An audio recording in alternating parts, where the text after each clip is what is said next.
Okay, now say hello and welcome back to another episode of TENSHI, the game we can all kneel and thank Silver Cow Studios for. So far, our house burned down and our grandpa picked us up, and now we met our grandpa's assistant, who might look pretty good as well. And now we are going to meet the other girls, I think. So we read those lines in the last episode. So I think we will continue. We went through it, and when I saw what was inside, I was left nearly speechless. What is all this?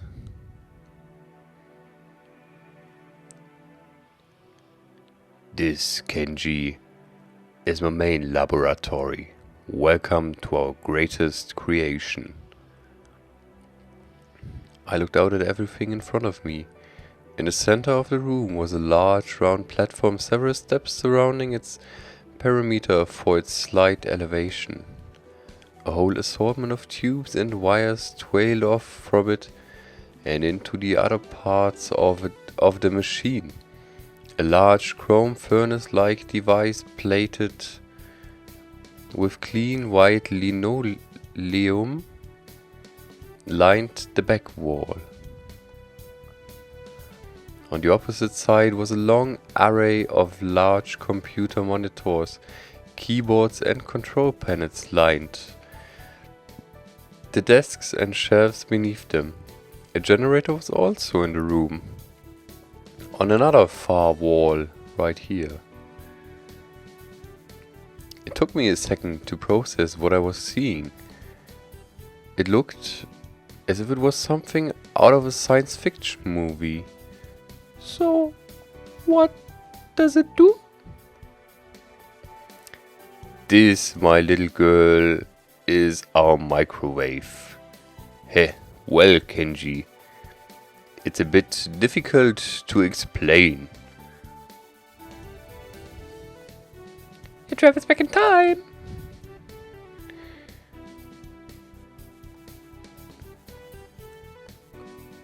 What?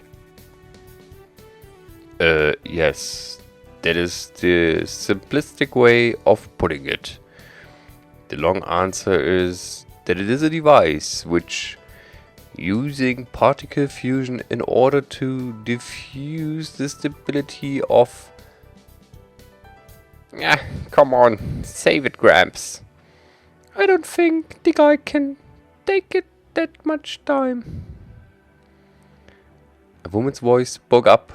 I could see her manning the long array of monitors with a smirk on her face. Ooh-hoo-hoo-hoo-hoo. Her pearlish red hair caught my attention immediately, and there's something else that caught immediately my attention, and it was the choice between what the hell are those drinks for and oh my fucking gosh. Who is the bigger, the bigger eyes, huh? But her piercings... but her piercing yellow eyes and pale complexion radiated from her too. The name is Michelle. I'm the commander and operations manager here in Graham's lab. Always so abrasive, Michelle. Sure. Whatever you say, old man. So, wait, hold on. You're telling me, did you build a time machine?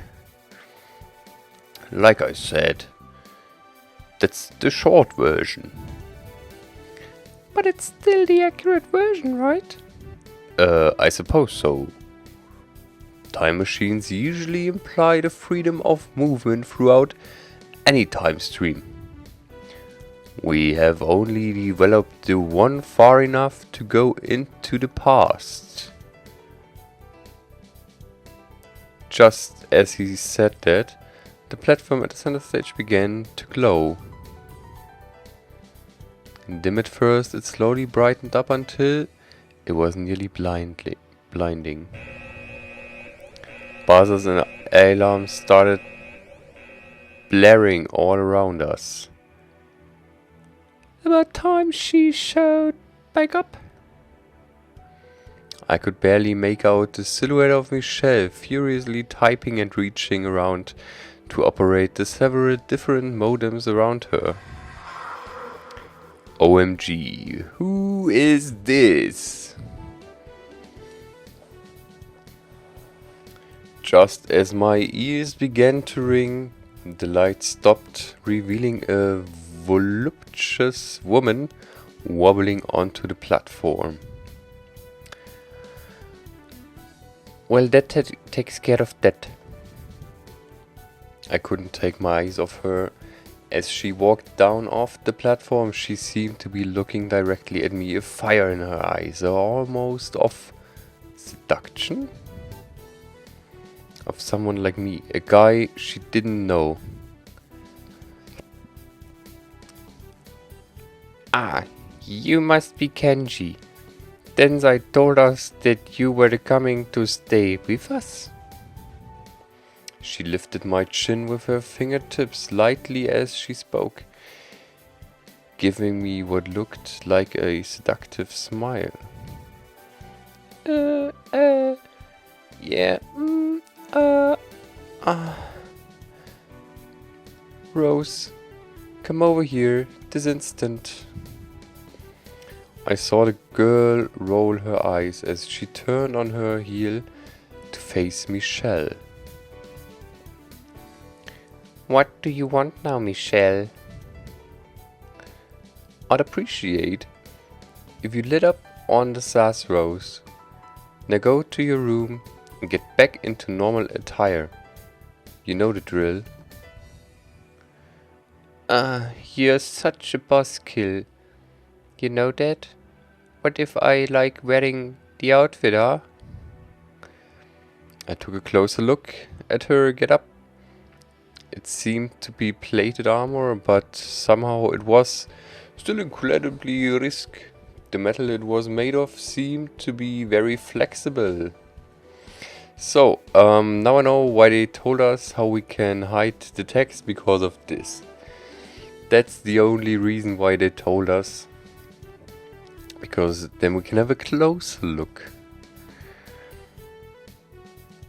It covered much of the torso except for some large openings. This of course led me to think on how something like that could even possibly protect her. Hey, like what you see?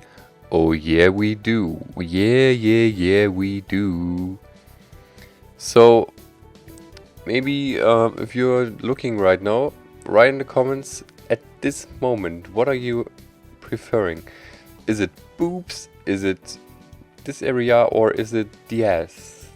Or you say it's the face? And I don't mean that girl here in particular. It's just overall. What do you prefer when you see a girl? Or women? Or whatever? She paused, sticking up her hip.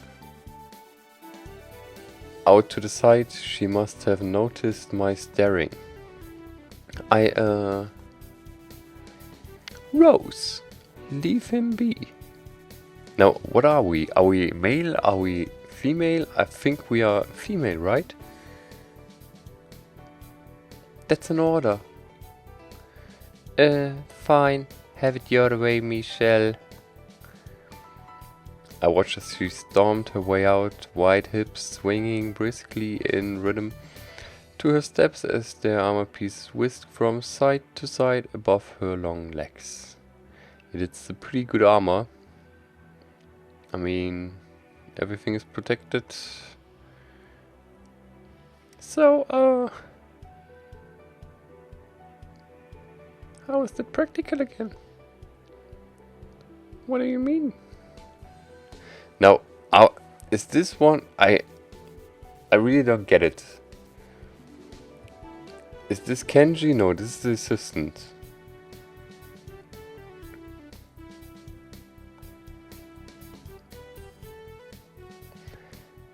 It isn't meant to be armor. It's a type of flexible attire that can be morph itself to match your body's current shape. She just happened to design it after a suit of armor. Trust me, I find it to be just as ridiculous as you do. She doesn't always act like that. The time window has some weird effects on us whenever we go through it and come back. The longer we spend time through, the more we change. How's that? Michelle can explain it in more detail later. For now, I want to show you the rest of your living quarters. Come here with me now. Kyo, stick with me and I'll help me clean up over here. Alright? Ah, not fair. So on the west wing, we have the cafeteria. The north wing holds the living quarters. The east wing consists of restrooms, showers and fitness entertainment area. Finally, the south wing is the experimental laboratory where we conduct other research, not used as much now that we have the time window figured out, but it still comes in handy now and then. So wait, I still can't believe any of this. How did he make time travel? How is something like that even possible? Huh. Well, Kenji, have you ever heard the old Japanese proverb Minu ga hana? In English, not seeing is a flower? I don't believe so. Well, what it roughly means is reality can't compete with imagination. He paused, letting the words sink in for a moment. I too believed time travel to be nothing more than a fallacy, something that humans could only dream of, make movies of, write stories about. But as I delved more into my research in physics, I began to see things that my other colleagues and theorists of the past could never seem to see.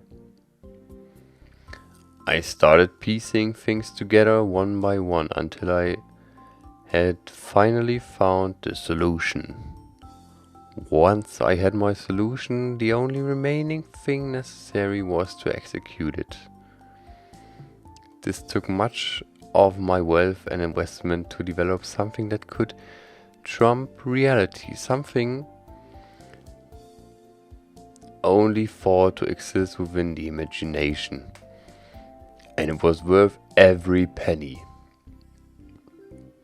I nodded, still slightly confused, but at least I knew his intentions. So, how long did it take you to make all this? Altogether, roughly 27 years, if I'm not mistaken. I tried to go solo, believe it or not, and it just wasn't working, haha. So I went out and looked for someone of the most brilliant minds that I could possibly find across the globe. And those three out there are just that. Them? Why so surprised, Kenji? Don't take looks this high view. Those girls are some of the most intelligent beings this world has to offer. Those three, as well as myself, were able to construct a working time machine single-handedly.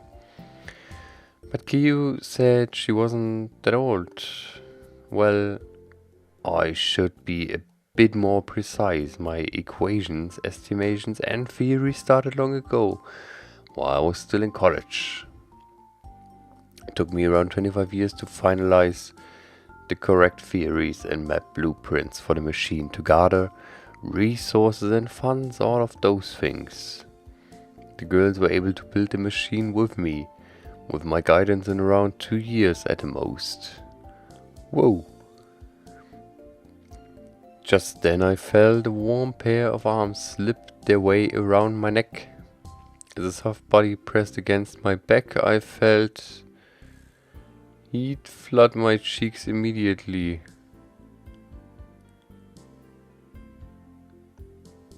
Rose. Hello.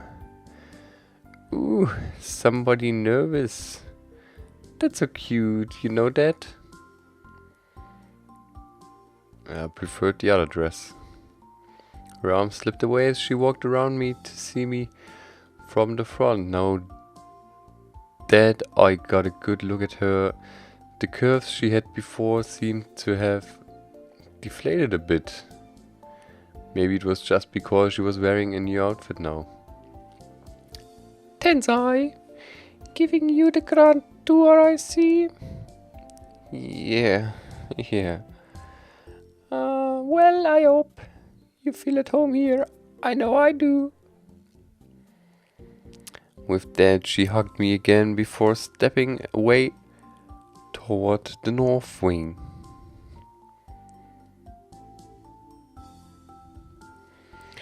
You'll have to excuse Rose, she still hasn't quite gotten over the effects of the time window yet. What effects? I feel like that's something important I should know. In time, Kenji, I promise. There's only so much I can tell you all at once.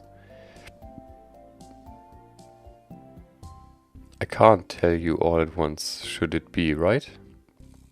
The fact that you have to process the time machine's exit should be enough for now.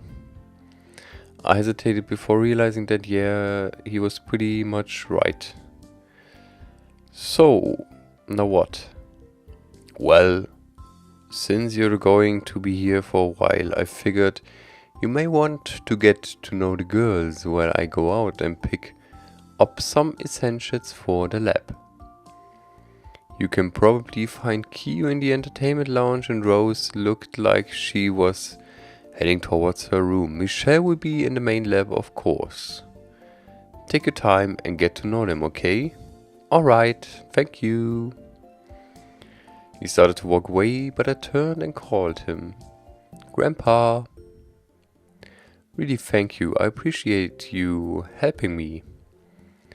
It's nothing, Kenji, don't worry about it. Just rest easy for today, alright? Alright.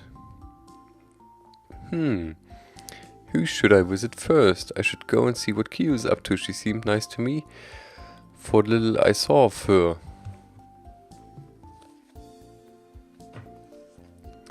Hey, there's Kyo. Oh my gosh. Hiya, Kenji. Everything okay? As okay it can be after you told me your travel is Oh yeah, I have to agree. The whole idea was pretty crazy to me too when your grandpa told me first about it.